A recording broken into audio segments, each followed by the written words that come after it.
Hi అండి. మీరు చూస్తున్నది పెన్నా నది.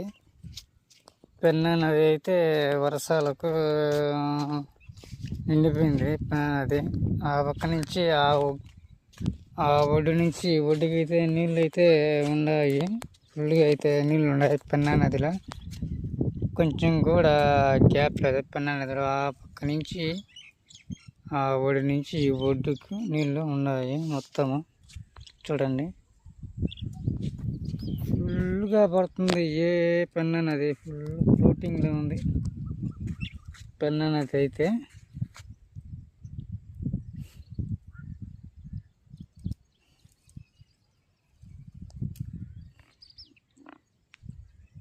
చూసుకోండి ఒక్కసారి. ఆ పక్క ఊరు నుంచి ఈ పక్క ఏడే గడ్డ దానికి నీళ్ళైతే మస్తుగా ఉన్నాయి. నీళ్ళు అయితే